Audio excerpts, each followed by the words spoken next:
안녕하십니까. 현대투자연구소 송지호입니다. 이번 시간은 삼성전자 상승 논리 그리고 앞으로의 시나리오에 대해서 살펴보도록 하겠습니다. 최근 시장은 코스닥과 코스피 간의 키 맞추기 작업이 본격화되는 그런 과정으로 해석이 되고요. 오늘 같은 경우는 이제 그 상당 부분 과열 양상을 보이고 있기 때문에 내일 이후로는 단기 조정이 불가피할 것 같고, 이번 조정을 활용해서 핵심주 맥락으로 교체하는 어떤 그 마지막 기회로 삼는 것이 바람직하지 않을까 생각이 듭니다. 삼성전자 외국인 구조원 순매수 논리, 결자 해지 논리고요. 단순한 논리죠. 외국인들이 그동안 이제 그 삼성전자를 1월 한 20일 이후부터 매도한 것 같은데, 구조원 순매도했고, 지금 이제 그 C 사태 관련해서 기대감이 이제 많이 반영이 되는 그런 장세이기 때문에 앞으로 매도한 것만큼 이제 매수할 가능성이 이제 높다고 이제 보는 거죠. 내년 한 5월 정도를 우리가 그 디데이를 보고 있는데요. 지금 그 최근 그 보도들 종합해 보면 백신 개발이 빠르면 내년 3월 정도, 3월에서 한 5월이면 가능하다고 하는데, 뭐 3월보다는 한 5월 정도로 보고요. 지금은 이제 그 백신 개발 기대감으로 올라간다고 봐야 되거든요. 그리고 이제 실제로 이제 백신 개발이 완료가 되면 단기적으로 이제 오버슈팅이 나오겠죠. 오버슈팅 이후에는 상당 부분 조정이 불가피하지 않을까 싶습니다. 뭐 역으로 우리가 환산한다면 백신 개발 완료 전까지는 계속해서 외국인의 순매수와 함께 삼성전자 우상향 랠리가 전개될 가능성이 높다고 봅니다. 외국인 이머징 마켓 비중이 확대가 되는데, 외국인이라기보다는 이제 글로벌 유동성이라고 봐야 되겠죠. 그동안 이제 그 C 사태 관련해서 이머징 마켓이 이제 위험 자산이다 보니까 이머징 마켓 비중을 이제 줄이고 이제 안전 자산으로 갔는데, 이제는 이제 그 최바닥을 통과한 이후서부터는 이제는 이제 이머징 마켓 비중을 이제 확대할 필요가 있겠고요. 그 연장선상에서 이제 그 한국 주식도 매수하고, 뭐 삼성전자가 영순위가 아닌가 생각됩니다. 뭐 어제 방송을 참고해도 좋을 것 같은데요. 외국인들이 구조원 매도한 이유는 삼성전자가 잘못된 게 아니죠. 가장 주가가 이제 많이 올랐기 때문에 가장 부담 없이 팔았던 그런 상황이었고, 분위기가 이제 반전된다면 단순 논리로 이제 구조원 이상은 이제 순매수할 가능성이 높지 않을까 싶습니다. 자, 두 번째는 이제 그 지금 장세는 코스피 시장과 코스닥 시장의 키 맞추기 과정이라고 봐야 되겠죠. 코스닥 시장 같은 경우는 이제 그 급락 시점을 다 돌파를 해버렸어요. 그리고 이제 코스피 시장은 급락 시점을 지금 찾아가는 그런 과정이라고 보는데, 미국의 나스닥과 이제 그 다우지수 보면 다우지수가 나스닥에 비해서 최근에 좀 강세를 보이고 있죠. 그러한 또 그 연장선상으로 보시면 될 것 같아요. 낙폭과대한 경기 민감 제조주, 대형주 맥락으로 지금 시장이 전개가 되고 있죠. 자, 아울러서 이제 코스닥 시장은 이제 키 맞추기 과정 속에서 코스닥 지수가 이제 크게 오를 가능성 좀 희박하다 봐야 되겠고요. 바닥권에서 새롭게 출발하는 바이오 종목이 있거든요. 잠시 후에 우리가 그래서 종목을 한번 살펴보도록 하겠는데, 바닥권 바이오, 그리고 시가총액이 적은 이제 중소형주, 가급적 이제 소형주가 좀 낮다고 이제 봐야 되겠죠. 그런 것들은 우리가 상승하더라도 지수에 영향이 적기 때문에 지금 현재 시장 맥락에 잘 맞아떨어지지 않을까 생각이 됩니다. 저희가 또 오늘 같은 경우도 비메모리 관련주로 한 종목 또 신규로 추천했는데요. 굉장히 또 기대가 되고 있습니다. 기타 이제 유가라든가 외환 시장을 살펴보도록 하면은요. 유가는 우리가 계속해서 강조해드렸죠. 배럴당 WTI, 서부텍사스산 중진류 기준으로 배럴당 40달러의 의미, 그리고 이제 외국인들이 이제 구조 순매수하는 과정 속에서 지금 이제 원하는 달러당 1150원까지 절상 가능성이 높다고 보는 겁니다. 증권시장하고 가장 이제 그 연관성이 높은 게 외환시장이라고 있죠. 외환시장, 뭐 채권시장, 원자재 이런 것들도 종합해서 본다면 그 원달러 환율 기준으로 본다면 1150원까지, 달러당 1150원까지는 이제 그 외국인들의 순매수 과정 속에서 절상 가능성이 높지 않을까 싶습니다. 여하튼간에 시장이 급변하고 있는 상황에서 최근 한 3, 4일 동안 보면 개인 투자가들이 이제 많이 힘들어한 것 같습니다. 저희가 오늘 그 앞서 말씀드린 바와 같이 저희가 신규 주도주 한 종목을 추천했고요. 지금 이제 역사적 신고가 6월 달에 이제 그 이번 달에 역사적 신고가 돌파가 상당히 예상이 됩니다. 기대가 많이 되는 종목이고요. 또 바닥권에서 새롭게 도약하고 있는 종목도 내일서부터 집중 추천할 예정인데요. 그 체험 회원 가입하시면은 뭐 굉장히 좋은 타이밍이 아닌가 생각이 됩니다. 뭐 자세한 내용은 방송 맨 끝 부분에 있으니까 참고하시기 바라고요.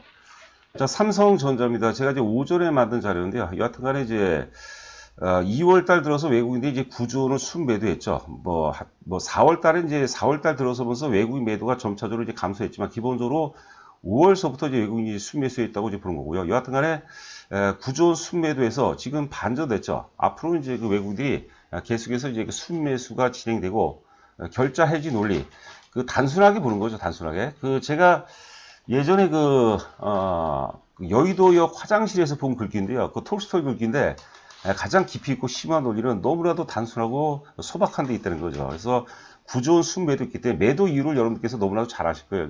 그렇기 때문에 앞으로 이제 내년 우리가 이제 5월달을 제시해 드렸는데 5월까지는 외국인들이 구조원대 정도는 이제 순매수할 가능성이 높지 않을까 싶습니다. 지금 한 5개월 매도했는데 5개월 매도했는데 한 1년 정도 잡고 보죠. 1년 동안에 한 9조 원 정도는 충분히 순매수 가능성이 높지 않나 생각이 듭니다. 자, 그다음에 이제 원달러 환율이 되겠는데요. 이번에 그 C 사태 관련해서 달러당 원화가 지금 1296원이 최고점이죠. 굉장히 위험했죠. 그리고 그 다음날 바로 이제 극적으로 한미 그 통화 수합이 이제 체결이 되면서 시장이 급격하게 안정세를 보였고요. 그날이 이제 3월 19일인데 3월 19일이 코스닥도 그렇고 이제 코스피도 그렇고 절대 바닥이죠. 여하튼 간에 외국인들이 이제 그 지금 표시된 지역까지 뭐 한튼 5월 달까지 외국인들이 9조 원을 순매도했는데 그 이후서부터는 앞으로는 이제 그 외국인들이 9조 원 이제 순매도 가능성이 높다고 보고 뭐 달러당 원화 환율로 본다면 달러당 바로 전저점이죠. 전저점 최저점 보니까 1월 14일이 되겠네요. 1150원까지는 원화가 이제 절상되면서 역시 그 외국인들이 계속해서 이제 그 순매수할 가능성이 높지 않나 싶습니다. 우리가 이제 원화가 이제 절상되기 위해서는 크게 요약 여러 가지가 있지만 두 가지를 요약한다면 외국인들이 일단 그 직접 투자를 많이 하거나 혹은 이제 간접 투자를 이제 많이 하게 되면 간접 투자라는 것은 이제 증권 시장에서 외국인들이 순매수하는 것이 간접 투자로 봐야겠죠. 직접 투자는 말 그대로 이제 그 직접 현물에 투자하는 것을 또 의미하는 것이고요. 여하튼간 이제 외국인들의 순매수 기준은 당분간은 지속될 가능성이 높지 않나 싶습니다. 자, 그리고 이제 그 WTI죠. 서부 텍사스산 중진류 기준을 본다면 저는 이제 유가가 뭐 여러 가지 우리가 함수들이 있는데 사실 그 환율도 이번에는 원자재 시장을 따라간다고 봐야 될 것 같아요. 원유가 지금 이제 급격하게 이제 회복세를 보이는 가운데 40달러에 이제 근접하고 있죠. 이게 외국인 순매수였던 결정적인 근거가 아닌가 싶습니다. 뭐 다시 한번 우리가 이제 복습 차원에서 점검해 보도록 하죠. 배럴당 40달러는 이제 그 산유국들의 손익분기점이라고 얘기했습니다. 아무튼 그 손익분기점이 다 틀려요. 사우디 같은 경우는 배럴당 27달러 정도로 제가 기억하고 있는데 미국 같은 경우는 40달러가 훨씬 넘습니다. 한 45달러 정도 되고요.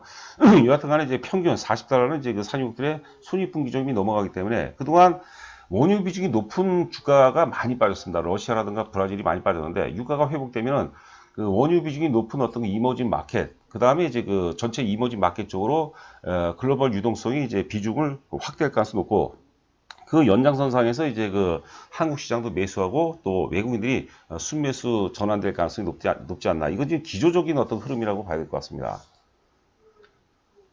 자, 위에 종목은 이제 그 삼성전자고요. 아래가 이제 삼성 SDI거든요. 보시면 이제 그 삼성 SDI의 상투는 삼성전자의 바닥이라는 거죠. 이게 수급의 어떤 그 기묘한 어떤 역학관계입니다. 저는 사실 이런 부분에 이제 많이 제가 이제 특허가 돼 있죠. 저희가 삼성 SDI는 최고점 10%가 삼성 SDI급이 10%가 넘어간다는 것은 누가 뭐래도 과열이고요.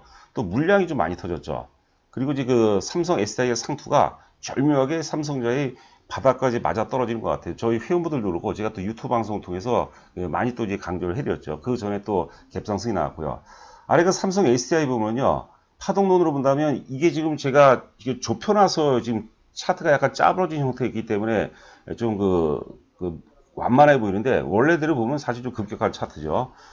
파동론으로 보면 이제 상승 충격 1파동, 2파동, 3파동, 4파동, 5파동에서 물량이 터졌습니다. 그래서 초기 파동, 악재와 불신에 의해서 매집을 한다고 그러죠. 최악의, 우리가 매도의 절정, 세일링 클라이막스로 그러죠. 매도의 절정에서 대중들은 우리가 투매로 이어지고 그 투매 물량을 악재를 은폐물 삼아서 이제 세력들이 매집한다고 그러죠. 매집 물량. 그 다음에 이제 마지막이 5파동에서 나오는 게 이제 분산 물량인데 잠시 후에 우리가 카카오를 보도록 하겠지만 카카오는 사실 그 분산 물량이 많이 터졌고 너무나도 많이 과열이 터졌어요. 그런데 삼성 SDI는 물량이 상대적으로 1파동이나 3파동에 비해서 많지가 않아요, 사실. 그래서 과열 신호는 안 나왔기 때문에 저희도 일부 매도하고 나머지는 좀 갖고 있는 그런 상황이죠. 그래서 삼성전자가 조정이 들어오면 다시 그 매기가 삼성 SDI로 이전될 가능성이 굉장히 높다. 이렇게 활용하시면 될 것 같습니다. 삼성 SDI는 궁극적으로는 좀 끌고 가는 것도, 삼성 SDI를 끌고 가는 것도 맞지 않나 싶은데요. 자, 지금 이제 위에 화면이 이제 위에 종목이 이제 카카오고 아래가 이제 삼성전자거든요. 카카오가 이제 장중고가가 이제 27만 9,500원까지 갔었는데 저희가 이날이죠. 이날 전량 매도를 다 했습니다. 전량 매도를 11만원대, 10만원대 초반에 추천해서 뭐 20만 한 그 6만원, 7만원대 저희가 전량 매도를 했는데요. 카카오의 절대 상투와 삼성전자 절대 바닥이 일치하죠. 보면은 또 카카오하고 이제 삼성 SDI하고 상투가 또 일치한다고 봐야 되겠죠. 그래서 카카오라든가 삼성 SDI 같은 경우는 당분간은 어떤 그 조정이, 특히 카카오는 워낙 그 예리한, 워낙 과열신을 보였기 때문에 조정이 불가피할 것 같고요. 삼성 SDI는 뭐 조정폭은 크지 않을 것으로 이제 보여주고 있습니다. 이게 바로 수급의 어떤 무서운 역학관계라고 이제 보는 거죠. 카카오의 매도 시점이 삼성전자의 매수 시점, 혹은 삼성전자의 출발 시점이다. 이렇게 해석하시면 될 것 같아요. 자, 이거는 제가 이제 학습화 차원에서, 이건 학습화 차원에서 한번 말씀드리겠는데요. 카카오입니다. 카카오 일봉을 크게 그려봤는데요. 저희가 물론 이제 실패한 종목도 많이 있습니다. 하지만 이제 카카오 같은 경우는 대표적으로 크게 성공한 종목이고요. 그 바보가 아니라는 회원가입을 하면 카카오를 살 수밖에 없고, 저희가 카카오 같은 경우는 투자 금액의 최소한 30%까지 사라고 했어요. 30% 내지 40%까지도 사라고 그랬거든요. 저희가 이제 4월 달에 이제 처음에 이제 주력주에 이제 편입했고요. 이게 이제 10만원대 초반, 11만원 정도, 11만원에서 10만원 사이인데요. 그리고 요번에 1년 동안 갖고 있었던 거예요. 그리고 이제 C 사태 관련해서 계속해서 매수하라고 그랬어요. 욕도 굉장히 많이 먹었습니다. 근데 이런 데서 포기한 분들도 많이 있죠. 여하튼 간에 29만 7천원까지 올라가면서 누가 보더라도 이제 그 아래 거래량 보시면 거래량이 대상투가 나오죠. 이럴 때는 이제 굉장히 우리가 어렵지 않게, 그러니까 우리가 아래도 보시면 이제 그 매수가 매도보다 100배 이상 중요한데요. 매수가 굉장히 중요해요. 매도는 여러분 너무나도 편한 거예요, 사실. 근데 개인 투자가들은 자기는 매수는 잘하는데 매도를 못합니다. 이런 얘기 많이 하는데 그것은 이제 거짓말이에요. 모르고 하는 거죠. 매도는 쉬운 거예요. 우리가 인과 과정이죠. 우리 이제 고등학교 수험생들이 열심히 공부하면 좋은 대학 가거든요. 뭐 대학을 제가 비교해서 그렇지만 열심히 공부하면, 열심히 노력하면 잘 살게 마련인데요. 열심히 노력 안 하니까 못 살고 잘 안 되는 거죠. 그 매수를 굉장히 신중하게 하고 소신을 갖고 있어요. 저희가 그 11만원, 10만원, 11만원 사이에서 추천할 때 목표가를 30만원 제시했습니다. 그러면 뭐 우연의 일치는 아니고요. 저희도 나름대로 분석법이 있거든요. 거의 뭐 30만원 부근에서 매도를 했으면 잘한, 성공한 케이스 중에 하나죠. 여하튼 간에 단기로 우리가 뭐 일주일이라든가 뭐 스윙이라는 그런 얘기도 하는데요. 여하튼 간에 단기로 버는 수익은요, 바로 깨먹습니다. 그런 의미가 전혀 없고요. 시간의 위대한 힘과 함께하는 수익만이 진정한 자기 수익이라고 보는 거죠. 그래서 최소한 1개월 혹은 2, 3개월 정도 이후를 통해서 얻는 수익이 진정한 자기 수익이다. 항상 명심하시기 바랍니다. 제가 단언컨대 단기 매매, 단타 매매는 이거는 실패의 첩경입니다. 자, 그리고 매수가 매도보다 100배 이상 중요하다. 우리가 매집과 어떤 분산의 메커니즘, 시세의 어떤 그 생로병사 과정이라고 보는 거죠. 자, 이거는 이제 그 코스닥, 위에가 이제 코스닥 시장이고 이제 아래가 이제 코스피 시장인데요. 코스닥 시장 같은 경우는 이제 그 급락 시점이죠. C4태 전을 돌파해 버렸어요. 돌파해 버리고 지금 코스피 같은 경우는 C4태 아직 아래에 있습니다. 그래서 그 차이가 있죠. 양시장, 거래소와 이제 코스피와 코스닥 시장의 키 맞추기 과정이고, 당분간은 이제 코스닥보다는 이제 코스피 어떤 강세 기조가 예상이 되고요. 코스닥 시장은 지수가 제한적이기 때문에 완전히 바닥거리에서 출발한 종목, 혹은 시가총액 비중이 낮은 소형주죠, 소형주. 그게 뭐 바이오가 됐든, 혹은 뭐 반도체가 됐든, 5G가 됐든, 소형주 맥락으로 움직일 가능성이 높지 않을까 싶습니다. 제가 시간 관계상 좀, 그 5G 저는 굉장히 좋게 보고 있거든요. 5G도 전반적으로 좀 가볍죠. 자, 바이오 중에서는 이제 HLB를 제가 사례 종목으로 말씀드렸는데요. 이것도 이제 우리가 학습 차원에서 한번 공부를 해보도록 하겠습니다. 여하튼 간에, 오랜 기간이죠. 오랜 기간 조정을 받은 상태에서 지금 상승으로 전환됐기 때문에 힘이 좋아요. 우리가 이제 그 옆으로 횡보하는 과정을 물량 소화 과정, 혹은 이제 공을 들였다는 말이 쓰거든요. 우리가 정수비례법이라고, 주가가 얼마큼 오르냐는 어떻게 조정을 받았느냐에 의해서 결정이 되고요. 오랫동안 공을 들이는 주식일수록 주가가 이제 많이 오른다고 보는 거죠.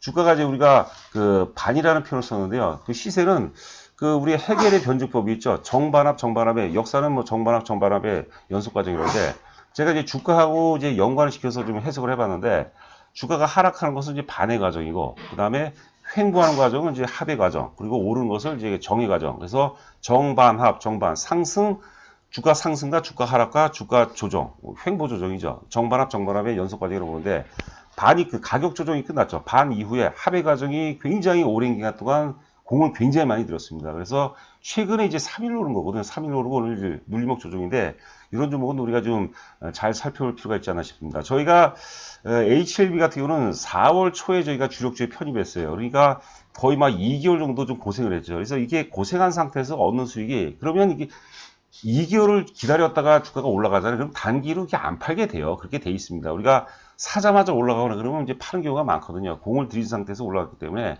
이런 것들은 우리가 계속해서 지금 그 시장의 커다란 어떤 맥락 중에 하나가 뭐냐면 소외주가 올라가는 거거든요. 근데 HLB 같은 경우는 너무나도 오랫동안 소외됐죠. 그래서 이런 것들은 시장 맥락에 잘 들어맞는 그런 상황이 아닌가 이렇게 생각이 됩니다. 자, 그리고 이제 지금 이제 낙폭 과대한 경기 민감 뭐 대형 제조주라고 봐야 되겠죠. 현대 모비스, 삼성 엔지니어링. 제가 삼성 엔지니어링은 굉장히 좋게 보고 있어요. 예전에 제가 큰 손 세력하고 이제 통화를 해보니까 제가 이제 몇 종목 제시를 했더니 삼성 엔지니어링 참 좋다 뭐 이런 얘기를 또 하는 것 같아요. 현대 모비스도 그렇고 한국 조선해양, 다시 한번 순서대로 보죠. 현대 모비스, 삼성 엔지니어링, 한국 조선해양, 현대제철 다 지금 급등하고 있는데 이게 사실 제가 그 주가를 이제 분석할 때 그 흐름과 그다음에 그 이슈와 개인기 세 가지 요소를 이제 구분하자고 그러는데 이거는 개인기라기보다는 최근에 이제 그 조선주가 이제 카타르에서 대형 수주했기 때문에 조선주가 좀 강한데 개인기라기보다는 흐름이라고 했죠. 개인기라든가 이슈보다는 흐름이라고 봐야 될 것 같아요. 그래서 뭐 도찐개찐입니다. 같이 다 그 동반 상승하고 물론 이제 조금 어떤 이슈가 이제 개입되는 그런 종목들은 조금 더 올라갈 수 있겠죠. 그런데 이런 것들을 갖고 있느니 그냥 속 편하게 삼성전자를 사자고 제가 다시 한번 여러분들께 이제 강조를 해드리고 싶습니다. 자, 체험 VIP형 관련해서는 제가 사실 조금 구체적으로 얘기했던 것 같아요. 제가 뭐 타이밍이 좋다 뭐 이런 얘기 별로 안 하는데 최근에 장이 아주 변화가 굉장히 심하죠. 뭐 한편으로는 어려울 수도 있겠으나 수익률 내기는 제가 보기에는 아주 좋은 그런 시점이 아닌가 생각이 됩니다. 하여튼 관심 있는 분들은 이번 기회 하시게 되면 상당히 도움이 되지 않을까 생각이 됩니다. 오늘 또 저희가 신규로 추천한 종목 있는데 굉장히 크게 보거든요. 역사의 고점 돌파하고 좀 많이 갈 것 같아요. 6월 중에. 그리고 또 하나는 이제 그 바닥권에서 출발하는 종목인데요. 관심 있게 좀 이번 기회에서 인연을 좀 맺으시면은 종목도 잘 교체를 해드리고 또 좋은 종목 추가로 또 더 살 수도 있는 거죠. 여하튼 간에 뭐 좋은 기회로 활용해 보시기 바랍니다. 자, 저는 또 내일 여러분들 찾아뵙도록 하겠습니다. 감사합니다.